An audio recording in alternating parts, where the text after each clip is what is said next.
Your brain has a favorite hobby: destroying your self-esteem. You can hear 10 compliments, and one awkward comment ruins your entire week. One mistake at work? Now suddenly it's, I'm such a failure. I always screw things up. I'm not enough. But here's the crazy part.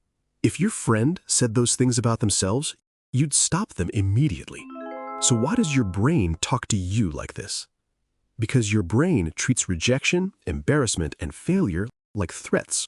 Not because you're broken, because your brain thinks it's protecting you. And once you understand that, everything changes. Self-esteem stops being luck. It becomes training. Which means if your brain learns self-hatred, it can learn self-respect too. So in this video, I'll show you 3 science-backed ways to rebuild the way you see yourself, without fake positivity and without lying to yourself. A few years ago, one bad comment could ruin my entire week. One awkward interaction, one mistake, one moment where I felt judged, and suddenly my brain turned it into an identity. I'm not good enough. I'm falling behind. Maybe I'm just incapable. And the scary part, those thoughts felt true.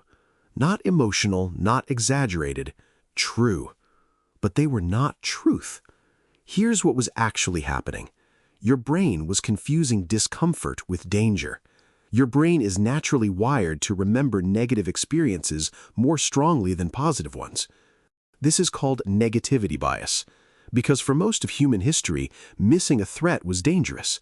Missing a compliment wasn't. So your brain treats rejection, embarrassment, and failure like high-priority information. One awkward moment, your brain stamps it like evidence.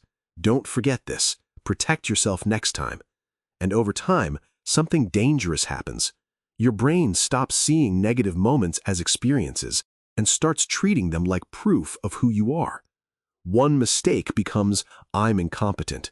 One rejection becomes, I'm not someone people choose. One embarrassing moment becomes, I'm just naturally awkward. But here's the part most people never hear. Healthy self-esteem is not just confidence, it's emotional regulation. In other words, confident people are not magically different. They've trained their brain not to treat every bad moment like a final verdict about who they are.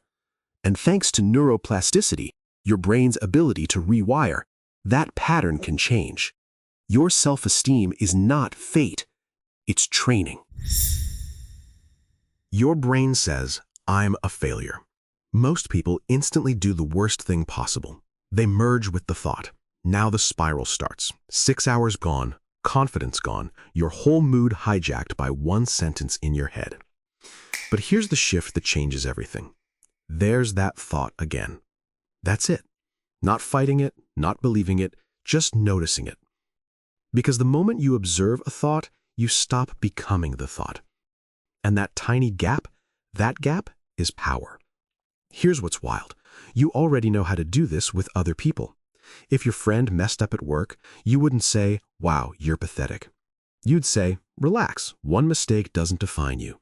But when it's you, your brain suddenly becomes your harshest critic, and the mic never cuts off. So try this instead.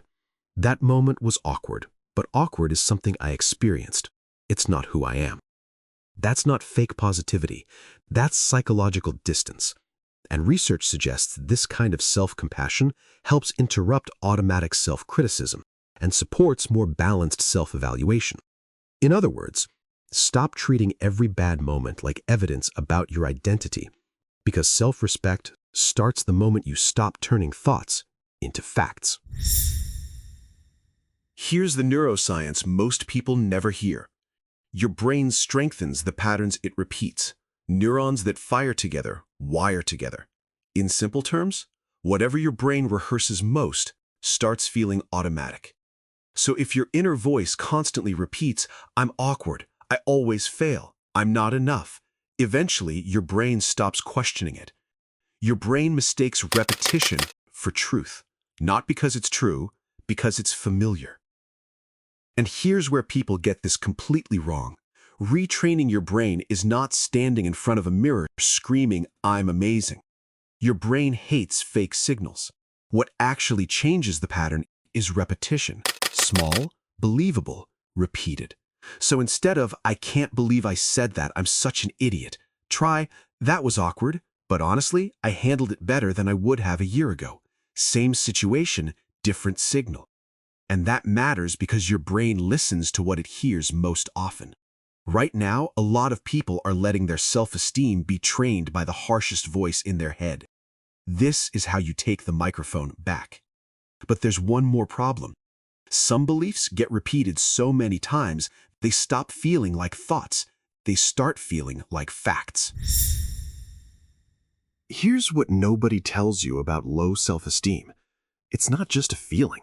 It's a story your brain repeated so many times, it started sounding like truth.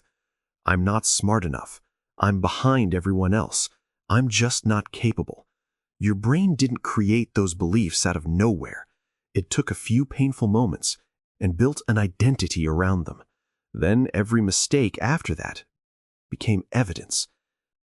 But here's the shift. Stop treating every thought like a witness telling the truth. Cross-examine it. When your brain stands up and says, I'm a failure, don't just accept the verdict. Tear the testimony apart. Ask the hard questions. Is this one mistake enough to nullify everything else? Why are we omitting the positive feedback from last week's meeting? Are you presenting an emotional reaction as a verified fact? Because a lot of these beliefs were built by an older version of you during a painful season that no longer exists. Your brain just never updated the story. And the case it built against you, it was never as airtight as it sounded. In psychology, dismantling that case is called cognitive reappraisal. Not fake positivity, not pretending everything is perfect. It's learning to question the meaning your brain automatically assigns to things, and that changes everything. Because healthy self-esteem was never, I'm perfect. It's, I'm done letting an outdated story define who I am. The truth is, every person fails sometimes, says awkward things, falls behind, doubts themselves. That's not proof you're broken. That's just the price of being human. So stop letting your brain treat every bad moment like evidence that you are unworthy. Remember, watch the thought without becoming it. Train the patterns your brain repeats most, and cross-examine the verdict your mind automatically hands you. You're not the verdict your brain wrote during your worst moments. You're the one who finally started questioning it. And that changes everything. If this hit home for you, subscribe and drop a comment below. I'll see you in the next one.